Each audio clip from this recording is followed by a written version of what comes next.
자, 우리가 지난주에는 그리스도인의 삶의 방식에 대해서 함께 생각해 보았습니다. 우리는 예수 믿고 구원받은 하나님의 자녀로서 변화된 삶을 보여줄 수 있어야 한다고 말씀을 드렸어요. 예수를 믿기 전과 믿은 후의 삶이 확연히 달라져야 되는 것이죠. 예수를 믿고 또 예수를 믿기 전과 믿은 후의 삶이 변화가 없으면 안 되는 겁니다. 분명한 변화의 모습을 보여줄 수 있어야 됩니다. 자, 예수 믿고 변화된 삶의 모습이 없다면 그 사람은 그냥 종교 생활에 입문한 정도로밖에 이해할 수가 없습니다. 예. 자, 그러나 우리 주님이 원하시는 것은요, 습관적인 종교인의 모습보다는 예수 그리스도를 믿음으로 삶이 변화되고 가치관이 변화되고 인격이 변화되는 것입니다. 이런 변화된 모습을 여러분들이 직접 보여주셔야 됩니다. 아멘. 자, 또 우리 그리스도인들은 세상 사람들로부터 제정신이 아니라는 소리를 듣는 것도 감당해야 된다. 우리 함께 나누었었죠. 우리가 예수를 믿을 때에 적당히 믿으면 이런 소리는 우리가 절대로 듣지 않을 수 있어요. 그러나 그리스도인의 선한 영향력도 끼칠 수 없다는 것도 우리가 알아야 됩니다. 적당히 믿으면 아무런 영향력이 끼쳐질 수 없는 거예요. 세상 사람들이 우리를 보고 미쳤다고 하더라도 우리 그리스도인들이 이 세상에서 발생하는 모든 문제들의 대안이 될 수 있다는 것을 여러분들이 보여주셔야 됩니다. 우리 보고 미쳤다고 했지. 아니, 우리가 세상의 대안이야. 그것을 여러분 선포하셔야 됩니다. 우리 다음 주에 어떻게 우리가 세상의 대안이 될 수 있는지 살펴보도록 하겠습니다. 또한 우리 그리스도인들은 반드시 하나님의 도우심을 받는 사람들이어야 합니다. 물론 사람들의 도움을 받고 또 돈의 도움을 받으면 문제를 쉽게 해결할 수 있어요. 그러나 그것이 습관이 되고 일반적인 생활 패턴으로 자리 잡게 되면 우리는 더 이상 하나님께 무릎 꿇지 않는 그리스도인이 된다는 거예요. 무릎 꿇을 필요가 없잖아요. 기도하지 않아도 그럭저럭 살아갈 수 있는 그리스도인은 그리스도인이라고 말할 수 없습니다. 자, 그래서 우리는 이 변화된 삶을 분명히 살아야 되고요. 적당히 믿지 말고 확실하게 믿어야 되고 하나님의 도우심을 온전히 구하는 우리의 인생이 되어질 수 있기를 주님의 이름을 간절히 축원드립니다. 우리 옆 사람에게 또 이렇게 인사 나눴으면 좋겠습니다. 오늘도 제정신이 아니시군요. 예수님께 제대로 미치셨습니다. 같이 한번 또 인사 나눴으면 좋겠어요. 오늘도 제정신이 아니시군요. 예수님께 제대로 미치셨습니다. 여러분 부끄러우세요? 아니죠. 당당하게 말할 수 있어야 됩니다. 제정신 아니신 분들이 오신 거예요. 왜요? 세상 사람들은 이 시간이 얼마나 편한 시간인데요. 아직까지 이불 속에 있는 분들이 있을지 모르겠습니다. 하지만 우리 그리스도인들 거룩한 주일날 이 시간 주님 앞에 떼어놓은 시간이잖아요. 이 시간만큼은 내가 무슨 일이 있어도 지키겠다. 예, 물론 온라인으로도 마찬가지입니다. 이 시간만큼은 내가 전심으로 하나님 앞에 예배하겠다, 드려야겠다. 그 마음으로 살아가는 거 아니겠습니까? 제정신 아닌 것이죠. 하지만 예수님께 제대로 미쳐 있으면 그게 제정신인 줄로 믿습니다. 아멘. 자, 이제 드디어 바울은 가이사랴에서의 2년간의 투옥 생활을 마치고 이탈리아 로마로 가는 배를 타게 됩니다.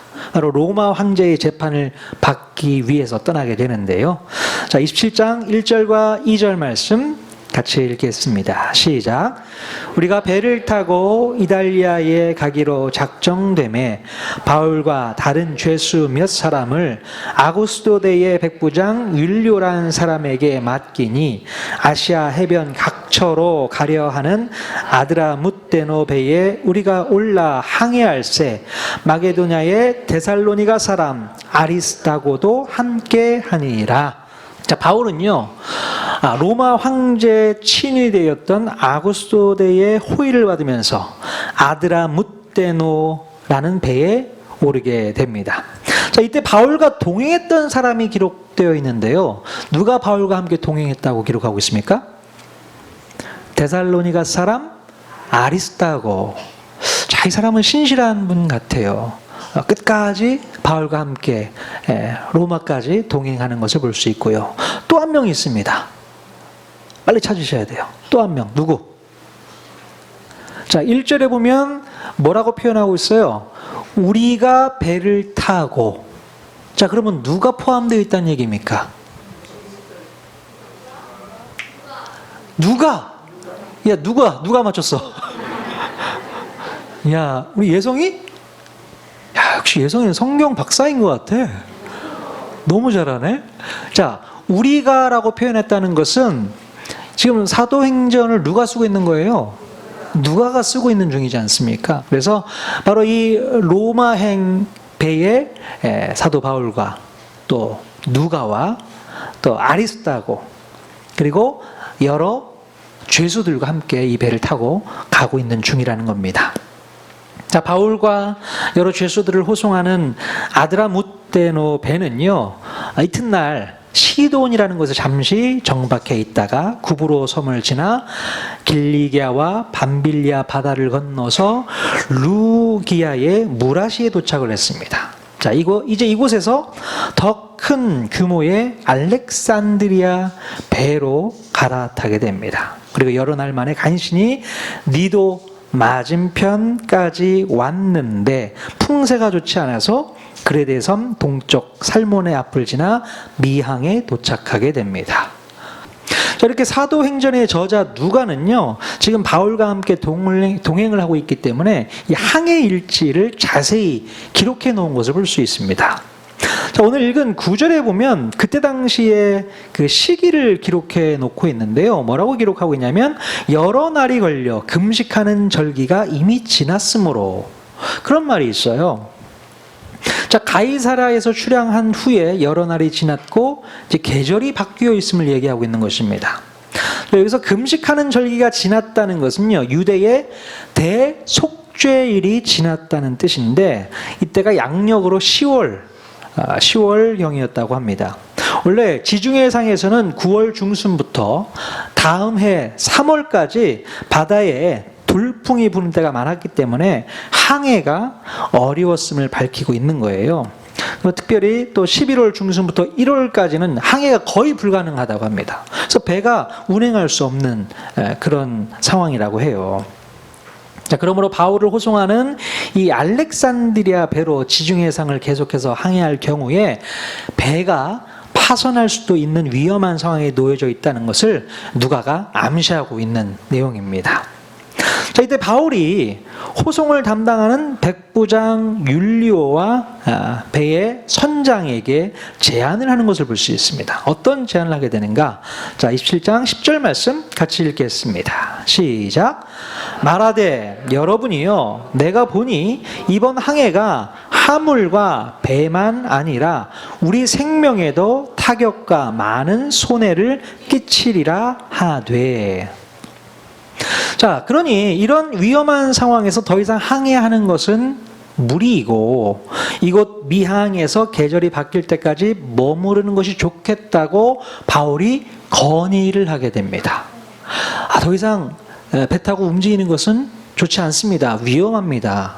그러니 바로 이 미항이라는 곳에서 겨울을 좀 낳고 그때 출발하면 어떻겠습니까? 라는 제안을 하게 되는 것이죠.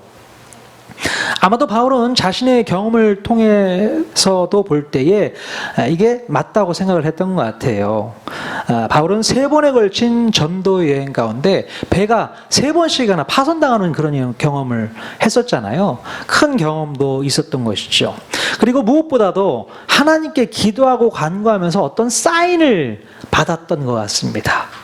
그래서 바울은 더 이상 항해하는 것을 멈추고 겨울이 지나기까지 미항에 머물러 있자 이렇게 권면을 했던 것입니다. 자, 그래서 바울을 호송하는 이 백부장 율리오는 어떻게 해야 할지 결정을 해야 했습니다. 자, 이런 위험한 시기에 계속해서 항해를 하는 것이 좋을지 아니면 바울의 말대로 겨울까지 머물다가 출항하는 것이 좋을지 고민하게 돼요. 자, 그런데 백부장 이 율리오는 바울의 말을 듣기보다는 다른 사람의 말에 더 귀를 기울이는 것을 볼 수 있어요. 자, 11절 같이 읽겠습니다. 시작. 백부장이 선장과 선주의 말을 바울의 말보다 더 믿더라. 네. 아마도 그 배의 선장과 선주는 계속해서 항해하는 것이 낫다라고 말했던 것 같아요. 그래서 백부장 율리오는 기도하는 사람 바울의 말을 듣기보다는 결국 그쪽 분야의 전문가의 말을 더 선호하고 그들의 말을 들었던 것 같습니다. 그리고 겨울을 나려면 이곳 미항이라는 곳보다도 조금 더 나아가서 베닉스에 정박하는 것이 좋다고 결정을 했던 것 같아요. 자, 그런데 때마침 남풍이 또 순하게 또 부는 거예요. 그래서 항해 전문가들의 말이 옳구나 라고 생각을 했었던 것이죠. 자, 그래서 그들은 지금 당장의 날씨와 또 전문가의 말만 듣고 항해를 계속하기로 결정을 내리게 됩니다. 자, 그런데 그때부터 문제가 발생하게 됩니다. 자, 14절과 15절 어떤 일이 발생하게 되었나? 읽겠습니다. 시작. 얼마 안 돼요. 섬 가운데로부터 유라굴로라는 광풍이 크게 일어나니 배가 밀려 바람을 맞추어 갈 수 없어 가는 대로 두고 쫓겨가다가, 네. 자, 남풍이 순하게 불던 날씨가 갑자기 유라굴로라고 하는 광풍으로 바뀌었던 것입니다. 자, 그래서 그때부터 바울을 호송하던 이 알렉산드리아 배가 바다 위에서 표류를 하게 된 거예요. 갈 길을 몰라 헤매고 있게 된 것입니다. 자, 조금 전에 미항에 배가 머물렀을 때에 바울의 제안을 수용해서 받아들였다면 이런 어려움은 겪지 않았을 텐데 이 백부장 율리오가 항해 전문가의 말만 듣고 결정했다가 이런 어려움을 당하게 되었던 것입니다. 자, 만약에 여러분 같으면 누구의 말을 더 선호했을까요? 여러분이 그 자리에 있다고 생각해 보시고 바울의 말을 선호했겠습니까? 아니면 항해 전문가의 말을 더 들었을까요? 저랑 비슷하네요. 솔직히 바울에게는 죄송하지만 제가 그 자리에 있었어도 바울의 말보다는 항해 전문가의 말을 들었을 것 같아요. 늘 바다에서 사시는 전문가잖아요. 그러니까 날씨를 보고 바다의 어떤 그 흐름을 봤을 때는 출항하는 게 좋겠다라고 말했으면 그냥 따라가는 게 맞겠죠. 당연히 누구보다도 그 분야에서 뛰어난 전문가의 말을 듣는 거 당연하다고 생각이 되어져요. 요즘에도 보면 TV에 어떤 분야의 전문가가 나와서 무슨 말을 하면 우리는 완전히 믿는 경향이 있지 않습니까? 전문가니까 그냥 믿어야죠, 당연히. 예를 들어서 어떤 전문가가 어떤 무슨 음식이 좋다고 하면 그 다음 날부터 그 음식이 동이 나버려요. 무조건 그 음식 좋다고 얘기를 하는 겁니다. 지난주 제가 블루베리가 눈에 좋다고 하니까 전문가는 아니지만 다 알고 있는 사실이잖아요. 그래서 블루베리를 많이 찾는 거 아니겠습니까? 누구한테 들은 얘기예요? 전문가가 그런 얘기를 분명히 했을 겁니다. 아, 눈에 좋아? 그러면 먹어야겠네. 네. 그러니까 전문가의 말은 듣게 되는 것이죠. 자, 그런데 조금 지나서 또 다른 전문가가 나와서 또 전혀 상반된 얘기를 또 하는 경우를 또 가끔 보게 됩니다. 알고 봤더니 블루베리가 어쩌고 저쩌고 하면은 그 다음에부터 안 팔릴 거예요. 전문가의 말에 우리가 좌지우지되는 모습을 볼 수 있게 됩니다. 도대체 누구의 말이 옳은 것이고 누구의 말을 따라야 하는 것인가? 그때그때 달라지는 모습 어떻게 해야 되는 겁니까? 그럼 우리가 어떤 분야의 전문가의 말을 듣는 것도 중요합니다. 하지만 그 전에 우리는 하나님께 먼저 묻는 훈련을 하셔야 합니다. 그게 더 중요해요. 우리가 어떤 중요한 결정을 한다고 했을 때에 어떤 전문가의 말만 듣고 무조건 결정한다면 그것도 사람을 의지하는 또 다른 모습이 될 수 있는 것이죠. 우리가 지난주부터 계속 얘기하고 있잖아요. 사람 의지하지 말라고. 사람의 말에 너무 의지하지 마시라고요. 전문가의 말만 듣고 그 말만 따른다면 그것도 사람을 의지하는 모습일 수 있다는 것입니다. 그럼 예를 들어서요. 의사가 진단을 했어요. 항암 치료 들어가셔야 됩니다. 그런 진단을 내리면 여러분들은 어떻게 하시겠습니까? 무조건 항암 치료 받아야 되는 겁니까? 어떻습니까? 잠시만요. 기도해 보고요. 이 순서가 먼저 있어야 되는 것이죠. 무조건 항암 치료를 받아야 되는가 고민해 보셔야 됩니다. 왜냐하면 수도 없이 많은 분들을 봤어요. 항암 치료를 받다가 너무 힘들어서 돌아가시는 분들 여러 번 봤거든요. 과연 이게 맞는 건가? 이런 생각을 또 해보게 되더라고요. 목회 전문가 입장에서 봤을 땐 또 그렇습니다. 기도가 먼저 있어야 된다는 것이죠. 당연히 하나님께 무릎으로 먼저 나아가야 한다는 것입니다. 기도하면서 먼저 하나님의 뜻을 구해야 될 필요가 있다는 것이죠. 그러니까 어떤 일을 결정하기 전에 우리는 하나님께 먼저 묻는 습관을 가져야 되는 겁니다. 그런 패턴을 늘 가져야 됩니다. 무조건 하라는 데 해. 착하신 분들 있잖아요. 성품이 착하신 분들, 딴지 안 거시는 분들은 하라면 무조건 하시는 분들이 계세요. 뭐 좋은 습관일 수 있고 하지만 하나님께 먼저 묻는 게 더 중요하다는 사실이죠. 하나님께 여쭤보십시오. 기도하라는 얘기입니다. 지난 시간에도 말씀드렸지만요, 우리는 하나님의 도우심을 구하면서 살아가야 되는 겁니다. 기도하라는 얘기예요. 근데 많은 그리스도인들 중에도 하나님의 도우심을 구하려고 하지 않아요. 그냥 평소에 해오던 습관과 경험과 노하우를 총동원해서 마음의 결정을 내려버리게 됩니다. 하나님의 뜻도 생각하지 않고 하나님이 뭘 원하신지를 전혀 생각하지 않고 평상시 했던 방법, 습관, 패턴 다 모아서 그래 이건 이렇게 하는 게 좋겠구나 라고 생각을 하고 결정을 내린다는 겁니다. 또 좀처럼 결정하기가 어렵다면 전문가에도 도움을 또 구하게 되는 경향이 있어요. 자, 이렇게 하나님께 먼저 엎드리지 않는 것이 우리의 가장 큰 문제라는 겁니다. 무엇보다 더 중요한 것은 하나님께 나아가는 겁니다. 이게 오토매틱으로 나와야 되는 거예요. 무슨 일 생기면 하나님께 나아갑니다. 기도로 나아가는 겁니다. 기도하셔야 되는 거예요. 여러분, 아무리 실력 있는 전문가가 하더라도 100% 옳은 정보를 우리에게 주지는 않습니다. 100%가 옳지 않아요. 전문가는 수치적으로 조금 높은 확률 정보를 가지고 있을지는 모르나 100% 옳은 정답을 가지고 있는 것은 아니라는 거예요. 그러므로 우리 그리스도인들은 전문가가 주장하는 높은 확률을 뚫고 전문가들의 의견에 새로운 대안을 제시할 수도 있어야 됩니다. 이게 그리스도인이어야 되는 것이죠. 맹목적인 수용이 아니라 하나님의 도우심을 얻은 대안을 항상 가지고 있어야 됩니다. 우리는 그게 무기 아니겠습니까? 하나님의 말씀, 하나님의 음성, 하나님의 뜻, 하나님의 방법, 하나님의 계획, 이게 우리의 대안이 되어줄 수 있어야 되는 거예요. 무조건 맹목적으로 수용하지 마십시오. 받아들이지 마십시오. 큰일 납니다. 여러분, 대세를 따르는 것이 지혜로운 판단이겠습니까?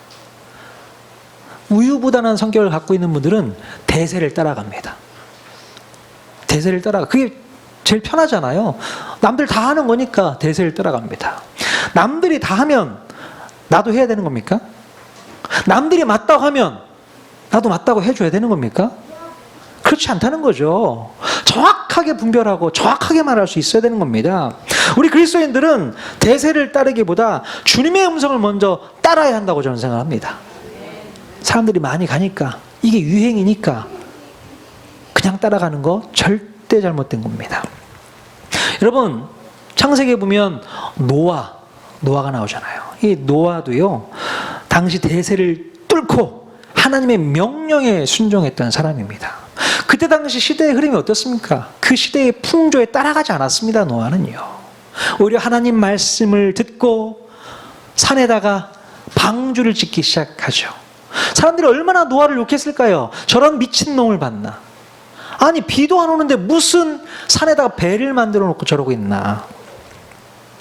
근데 노아는요, 그 대세 따라가지 않았습니다. 그 대세에 편승해서 편하게 살지 않았어요. 하나님 말씀에 순종했습니다. 무슨 소리를 들어도 하나님 말씀에 순종하며 살았어요. 결국 노아 가족만 구원받는 일들이 일어나지 않습니까? 그게 중요한 거죠. 여러분, 다니엘 기억하시잖아요. 다니엘 1장에 보면 놀라운 기록이 기록되어 있어요. 다니엘도요, 바벨론 땅에 가서 그 천재 청소년들과 어깨를 나란히 하면서 뭘 지켰습니까? 레위기 11장에 있는 음식법을 지켜 나갔던 것이죠. 남들은 나라에서 주는 좋은 음식들 먹으면서 너무 좋았을 텐데, 아닙니다. 우리는 레위기 11장에 있는 음식법을 꼭 지켜야 됩니다 하면서 야채, 채소 위주로 먹잖아요. 대세를 따라가지 않았습니다. 먹고 싶었던 치킨, 족발 이런 거 얼마나 먹고 싶었겠어요? 아니에요. 아니라는 겁니다. 대세 따라가지 않겠다는 거죠. 하나님 말씀에 순종하겠다는 겁니다. 그래서 어떤 일이 벌어졌어요? 거기 있는 천재 청소년들보다 10배에 달하는 성과를 내는 것을 볼 수 있게 됩니다. 하나님께서 그렇게 축복하시는 겁니다. 남들 한다고 그렇게 똑같이 따라가면 똑같은 순주밖에 되지 않는 거예요. 그러나 우리는 하나님을 믿는 하나님의 자녀로서 하나님 말씀 붙들고 대세를 거슬러 가서 하나님 말씀대로 나아간다면 더 큰 성과, 놀라운 축복을 얻을 수 있게 됩니다. 아멘. 자, 오늘 본문에서도 보면요, 바울은 대세를 거스르는 의견을 제시하게 됩니다. 그 의견은 바울 자신의 판단과 생각이 아니었고요, 하나님이 주신 사인이었습니다. 하지만 안타깝게도 사람들은 바울의 말을 신뢰하지 않았고 그냥 무시해버렸어요. 무시했습니다. 결국 유라굴로라는 광풍으로 인해서 바다 한가운데서 표류할 수밖에 없었던 것입니다. 그럼 우리가 하나님의 뜻에 순종하지 않으면요, 이렇듯 인생 가운데 언제든지 광풍이 몰아닥치게 된다는 것을 알아야 됩니다. 내 뜻, 내 감정, 내 기분, 내 패턴, 내 습관, 내 고집을 내버리지 않으면 언제든지 광풍은 몰아닥칠 수 있다는 거 분명히 아셔야 돼요. 자, 왜 그럴까요? 바로 우리의 인생은 하나님의 손안에 있기 때문에 그렇습니다. 하나님의 손안에 있기 때문에 그래요. 우리의 인생은 주님과 동떨어진 삶을 사는 것이 아니기 때문입니다. 하나님께서는요, 우리가 하나님의 도우심만을 구하면서 살기를 원하시는 겁니다. 다른 거 바라보지 않고 나만 바라봐, 나에게만 구해, 그러기를 원하시는 거예요. 하나님께서는 이것을 우리에게 훈련시키기 위해서 우리가 전혀 예상하지 못했던 광풍을 불러일으키시는 거예요. 결코 순풍을 맞으면서 아무 생각 없이 편하게 살도록 놔두시지를 않아요. 순풍이 안 오는 이유가 바로 거기에 있습니다. 광풍을 통해서 우리로 하여금 깨뜨리시고 엎드리게 하시고 깨닫게 하시고 주님만을 붙들게 하신다는 것입니다. 여러분, 우리 삶 가운데 예상치 못했던 광풍이 일어나는 이유를 우리는 분명히 깨달아야 될 줄로 믿습니다. 자, 여러분, 그런데요, 우리의 삶 속에 광풍이 일어났을 때에 그것으로 끝나지 않는다는 겁니다. 자, 우리에게 없으면 죽을 것 같이 소중하게 생각했던 것들을 우리는 그때부터 하나씩 내려놓게 된다는 거. 이게 무서운 거죠. 자, 사도행전 27장 18절 19절 같이 한번 읽어보겠습니다. 시작. 우리가 풍랑으로 심히 애쓰다가 이튿날 사공들이 짐을 바다에 풀어버리고 사흘째 되는 날에 배의 기구를 그들의 손으로 내버리니라. 네. 광풍을 만난 배 안에는 정말로 중요한 물건들이 가득가득 실려 있었을 것입니다. 무역을 하고 사업을 하기 때문에 좋은 물건들을 싣고 날라야 되는 거 아니겠습니까? 그런 좋은 물건들이 실려 있었는데요, 그러나 그것이 아무리 중요하다고 하더라도 광풍을 이겨내지 못하면 그것을 갖고 있는 의미가 없는 겁니다. 그래서 배를 가볍게 하기 위해서 그것을 하나씩 다 버리게 되었다라고 기록하고 있습니다. 그러니까 자신의 목숨을 잃고 나면 그게 아무 소용이 없으니까 그거부터 버리는 거예요. 자, 그래서 이제 유라굴로 광풍을 만난 사람들은 최대한 배를 가볍게 하기 위해서 둘째 날에는요, 배 안에 실려있는 중요한 개인 물건들을 하나씩 바다로 다 내어 던지게 되고요. 셋째 날에는 심지어 배 안에 있던 중요한 기구들, 그런 것까지도 바다에 내던지게 되었다고 기록하고 있습니다. 아무리 소중하고 중요한 물건이라고 하더라도, 심지어 그것이 인간의 생명과 직결되는 음식이라고 하더라도 아낌없이 버려야 했다는 것입니다. 자, 38절 보세요. 같이 한번 읽어보겠습니다. 시작. 배부르게 먹고 밀을 바다에 버려 배를 가볍게 하였더니. 지금 음식까지 버려야 될 상황인 거예요. 최대한 배를 가볍게 해서 풍랑을 이겨내야 될 상황이니까 일단 내 뱃속에 넣어놓고 배부르게 먹고 나머지는 다 바다에 버려서 가볍게 만드는 겁니다. 이런 상황이에요, 지금. 여러분, 이렇게 하나님께서는요, 우리가 여전히 하나님을 온전히 의지하지 않고 산다면 우리의 인생 가운데 광풍을 불게 하셔서 내가 집착하거나 끝까지 의지하며 붙잡고 있는 것을 한순간에 내려놓게 하신다는 겁니다. 손에서 떠나보내게 한다는 것이죠. 그러면서 오직 하나님만을 붙잡고 하나님만을 의지하고 하나님께만 집착하도록 만든다는 것입니다. 이것이 바로 우리에게 광풍을 불게 하신 하나님의 목적, 이 사실을 기억해야 되는 것이죠. 여러분은 하나님 말고 무엇을 더 의지하며 무엇에 집착하고 사십니까? 하나님 말고 우리 무엇을 의지하고 무엇을 집착하며 살고 있을까요? 여러분이 아무런 미련 없이 내려놓아야 할 것이 있다면 그것이 무엇일까요? 생각해 보십시오. 여러분에게 도움을 주는 사람을 여러분들은 의지했습니까? 그 의지함을 내려놔야 돼요. 자, 여러분은 또 여러분의 도움을 주는 어떤 돈에 의지를 하셨습니까? 계속 지난주부터 하는 얘기잖아요. 의지하지 말라는 것이죠. 또 여러분에게 도움을 주는 대단한 정보와 지식을 의지했는가? 한번 생각해 보십시오. 그게 전부가 아닌데 그게 100% 맞는 거라고 생각하고 그거에 맹신하는 사람들, 절대 잘못된 겁니다. 큰 광풍이 불어서 그 모든 것들을 다 내던지게 하시기 전에 자진해서 미리 내려놓으십시오. 내가 집착하고 있는 것, 내가 붙잡고 있는 것, 내려놓기 싫은 것, 이게 목숨같이 생긴 것, 이게 목숨이지 하고 붙잡고 있는 것, 그거 내려놓으셔야 됩니다. 내려놔야 내가 사는 거죠.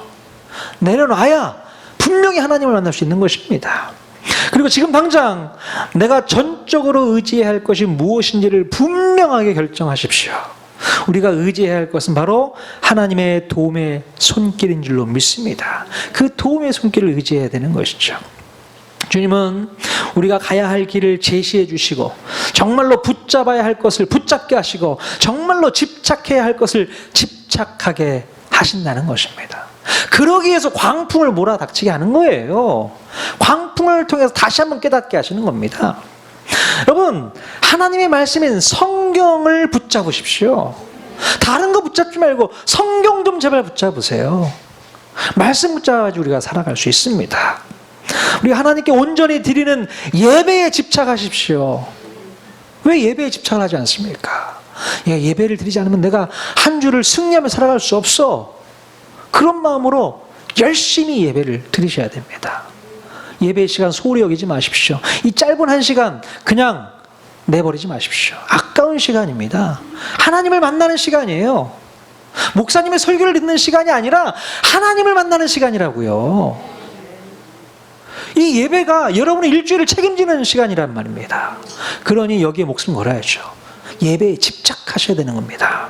그리고 하나님께서 기뻐하시는 영혼 구원을 위해서 우리는 헌신해야 될 줄로 믿습니다. 이게 우리가 나아갈 길이에요. 영혼 구원을 위해서 우리는 살아가야 될 줄로 믿습니다. 제발 여러분들은요, 세상 사람들과 똑같이 살아가려고 하지 마십시오. 예수 믿는 자의 남다름을 좀 보여주실 수 있길 바랍니다. 남달라야죠.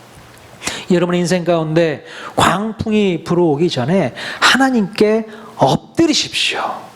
이것이 진짜 지혜로운 인생을 사는 비결인 줄로 믿습니다. 아멘. 정말 우리가 정말로 하나님께 엎드리는 인생을 살면 우리에게 갑작스럽게 광풍이 몰아닥쳐 와도 우리는 두렵지 않습니다. 두렵지 않아요. 우리가 하나님께 엎드린 인생 이미 살아드리고 있다면 광풍이 와도 걱정이 없어요. 왜요? 왜 그럴까요?